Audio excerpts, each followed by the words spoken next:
Gobble, Gobble, and murder. I'm reviewing Blood Rage.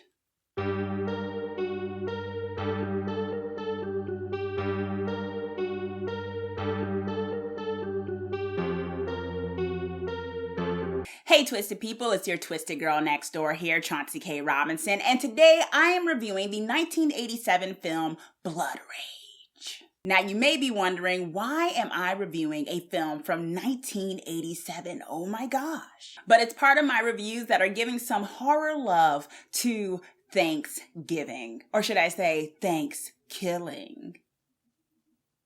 These are horror films where the plot synopsis, or at least the action, takes place connected to or around Thanksgiving. Gobble, gobble, baby.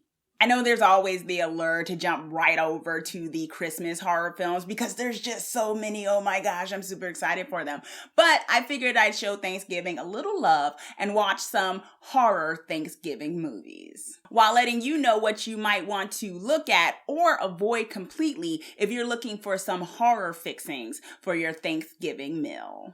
So the way it goes in my spoiler-free review of 1987's Blood Rage is I'm going to give you my pros, cons, trigger warnings, my emotional carnage damage report, aka how is this movie going to make you feel, and finally my twisted final grade. As kids, Todd is institutionalized for a murder while his twin brother goes free. 10 years later, on Thanksgiving, Todd escapes and a killing spree begins in his old neighborhood.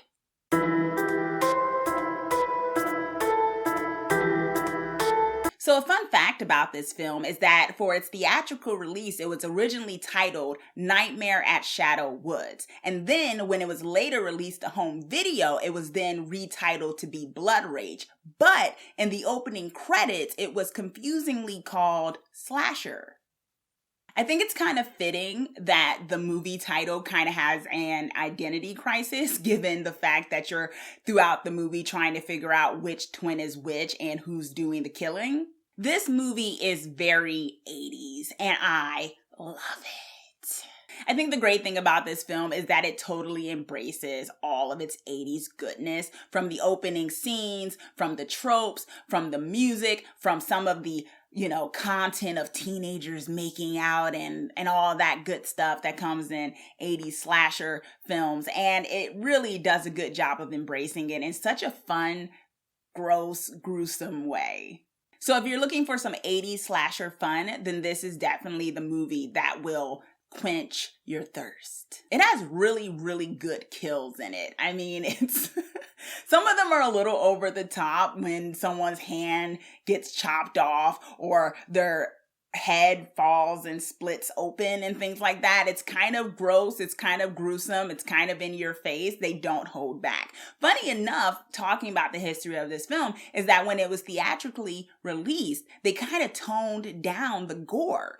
So when you're watching Blood Rage and it's on streaming platforms right now, you actually get the full throttle kill scenes, and they actually are really, really good. This film wastes no time in getting started. It's about an hour and a half, and it uses every hour and a half for some good 80s slasher fun. Oh my gosh. I mean, within the first 5 minutes, there's like this gruesome kind of kill scene and you're like, what? Where? But it's not so much where it throws you off. It actually works. It gets things going and then it jump starts, some years later and then it gets going again.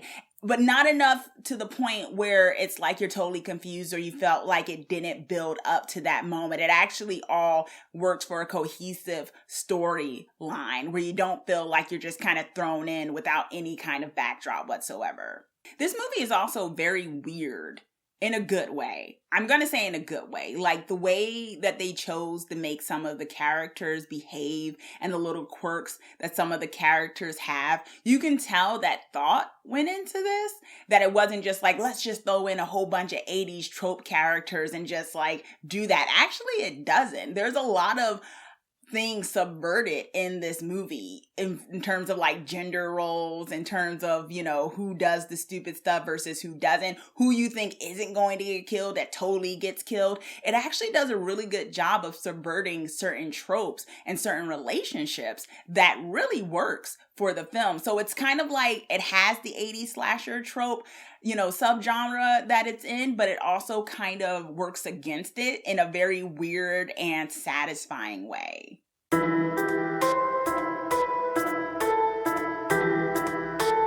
The one negative I am going to say, and it's really my only negative of this film for what it was aiming to do, is that there are some editing errors. And by that, I mean there are scenes that were clearly not in the right order. Not a lot, not to the point where you will be super distracted by that. Not at all. I think if you're paying attention to it, you may notice it. You may be like, weren't so-and-so just on that couch? Why is so-and-so now on that couch in the very next scene? What just happened? That only happens like twice in the whole film, which kind of makes sense if they were kind of mixing up like opening credits. And maybe the editing guy was, sleeping on the job a little bit. I don't know. But it doesn't work too much against the film. The main trigger warning for this film is that there is some hinted at incestuous relationships going on.